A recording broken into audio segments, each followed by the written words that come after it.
സർവശക്തനായ ദൈവത്തെ സ്തുതിക്കുന്നു. നമുക്ക് ഈ ശനിയാഴ്ചയുടെ കാലം ഈ ദൈവാലയത്തിൽ കടന്നു വന്ന ദൈവത്തെ ആരാധിപ്പാൻ മഹത്വപ്പെടുത്തുവാൻ തക്കവണ്ണം ദൈവയുടെയാക്കി കൃപയ്ക്കായി നന്ദിയോടെ സ്തുതിക്കുന്നു. ഇത്രയും പേർക്ക് ഇവിടെ കടന്നു വരുവാൻ ദൈവയുടെയാക്കിയല്ലോ. ശനിയാഴ്ച ഇവിടെ നടക്കുന്നതായ മീറ്റിംഗ് എന്ന് പറയുന്നത് അത് ഒരു സൗഖ്യത്തിന് വേണ്ടിയുള്ളതായ രോഗസൗഖ്യത്തിന് വേണ്ടിയുള്ളതായ ആ ഒരു മീറ്റിംഗാണ്. ദൈവത്തിന് സ്തോത്രം. അനേകർ ഇവിടെ വന്ന് പ്രാർത്ഥിച്ച് സൗഖ്യം പ്രാപിച്ചതായിട്ട് അവർ സാക്ഷ്യം പറയുവാൻ തക്കവണ്ണം തീർന്നു.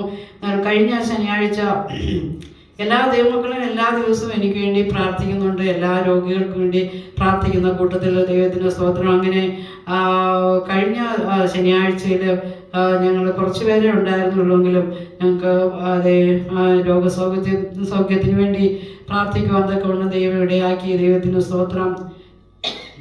ചില നാളുകൾക്ക് മുൻപായി എനിക്ക് ഒരു രോഗം എന്നെ ബാധിക്കുകയും എന്ന് പറഞ്ഞാൽ എനിക്ക് സ്തോത്രം, ഞാൻ ആ രോഗത്തെക്കുറിച്ച് പറയുമ്പോൾ ആ രോഗത്തിൻ്റെ പേര് പറയാറില്ല. സ്തോത്രം. കാരണം എന്തോ എനിക്ക് വലിയ ഒരു പ്രയാസം ഉണ്ടായിരുന്നു. ക്യാൻസർ രോഗമാണ്.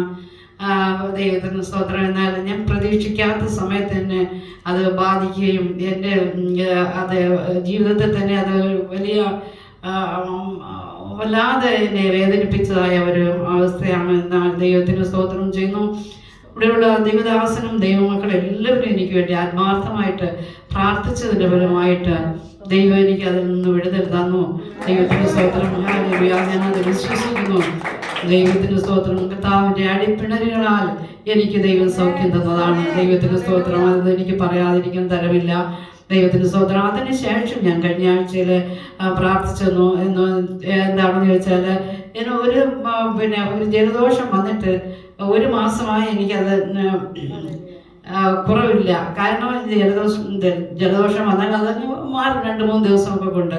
എന്നാൽ കുറേ ദിവസമായി ഇങ്ങനെ ചുമയ്ക്കുമ്പോൾ കഫം ഇങ്ങനെ വരികയാണ്. അതിന് കളറൊന്നുമില്ല. ഈ ചെറിയൊരു ഗോലിയുടെ വലുപ്പത്തിൽ അതിങ്ങനെ വരുമ്പോൾ എൻ്റെ ഈ നെഞ്ചിനകത്ത് ഒരു വേദന. ദൈവത്തിൻ്റെ സ്തോത്രം. ഞാൻ വിചാരിച്ചു ഇത് വേറെ എന്തെങ്കിലും ലക്ഷണമാണോ എന്നൊക്കെ ഞാൻ ഇങ്ങനെ ചിന്തിച്ചു. ഏതായാലും ദൈവം എനിക്ക് സൗഖ്യം തരും. കർത്താവിൻ്റെ ദാസൻ കഴിഞ്ഞ ആഴ്ച ശുശ്രൂഷിച്ചപ്പോൾ ദൈവവചനത്തിൽ നിന്ന് പറഞ്ഞത് അത് തൻ്റെ എന്താണ് സാക്ഷാൽ അവൻ നമ്മുടെ രോഗങ്ങളെ വഹിച്ചു, വേദനകളെ ചുമന്നു. ദൈവത്തിന് സ്തോത്രം. എന്നെ വളരെയധികം എപ്പോഴും തന്നെ പരിശുദ്ധാത്മാവിൻ്റെ മേൽ വ്യാപരിക്കുകയും ഞാൻ അതിനു വേണ്ടി പ്രാർത്ഥിക്കുകയും ചെയ്തു. കർത്താവ്, ഈ വചനം ഞങ്ങൾക്ക് വേണ്ടി നീ തന്നതാണ്. ദൈവത്തിന് സ്തോത്രം. ഹല്ലേലൂയ. ദൈവം അപ്രകാരം തന്നെ എനിക്ക് ആ രോഗത്തിൽ നിന്നും വേദനയിൽ നിന്നും എന്നെ വിടുവിച്ചു. അതിനുശേഷം അത് ഇതുവരെയും അങ്ങനെ ഒരു അനുഭവം ഉണ്ടായിട്ടില്ല. ദൈവത്തിന് സ്തോത്രം. അതെനിക്ക് വലിയ അതിശയമായി. കേൾക്കുന്നവർക്ക് അതൊരു ചെറിയ കാര്യമായിട്ട് തോന്നും. ജലദോഷമല്ലേ അതൊക്കെ. അല്ല, അത് എന്നെ സംബന്ധിച്ചിടത്തോളം അതൊരു വലിയ ബുദ്ധിമുട്ടായിട്ട് തോന്നി. ദൈവത്തിന് സ്തോത്രം.